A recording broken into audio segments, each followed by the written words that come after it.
Hello বন্ধুরা, দেখো আজকে আমি বাপের বাড়ি এসেছি। দেখো আমার মা কি কাণ্ড করেছে, গোটা মুরগি নিয়ে চলে এসেছে, কেটে আনিনি। গোটা মুরগি নিয়ে চলে এসেছে। এখন এই আমার দাদা বৌদি কি করবে, জ্বালাই পড়ে, বহুত জ্বালাই পড়ে ছাড়াচ্ছে। আমার ভালো লাগছে না ছাড়াতে, আমাকেও বলছে, কিন্তু আমি ছাড়াচ্ছি না। এই দাদা বৌদি ছাড়িয়ে যাচ্ছে শুধু।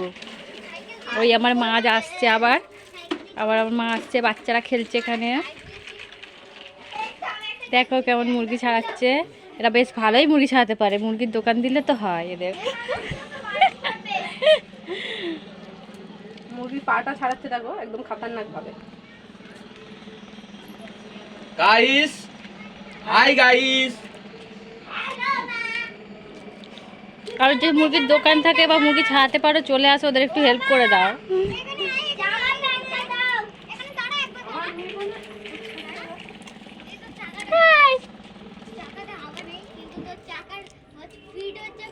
হাই গাইস, মাঝে মাঝে বলতে হয় কি? দেখো এখনো ছাড়ানোর একদিকটা সবে ভালোভাবে ছাড়ানো হচ্ছে। ছাড়ানোটা কিন্তু খুব ভালোভাবে পরিষ্কারভাবেই হচ্ছে, কারণ গরম জল দেওয়া হয়েছে একদম। ওইদিকে গরম জলে চুবিয়ে একদম পরিষ্কারভাবে ছেড়ে যাচ্ছে, কোনো অসুবিধা হচ্ছে না। আরে আমার হাতের কাজ বল।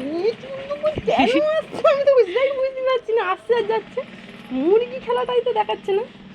না, ভালো পরিষ্কার হচ্ছে। ও সব মনে এসে ছাড়ানো রে। হ্যাঁ, ও কিন্তু তাড়াতাড়ি করছে। জাস্ট ও ছিল বলে যে তোরা উদ্ধার হবি তরকারি জীবনে উদ্ধারের কোনো রাস্তা দেখতে পাচ্ছি না। এই নিয়ে এসছে। ও ঠিকই বলেছ, ওর কাছে দিল্লি আর সারাদিন হয়েছে। তোকে কি বললাম ভাই, সারাদিন নেবেন আমি কালকে তুই পুচপুচকি যখন দাঁড়িয়ে থাকি না, তুই আলু ফালু কুটতে লেগে যা, চট করে। দেরি করবো না, তুই তো আবার খাবি তো। তাহলে আজকে মুরগি ছাড়ানোটা এখানেই শেষ করছি, আবার পরে রান্না করার ভিডিও নিয়ে আসবো। Bye, tata guys.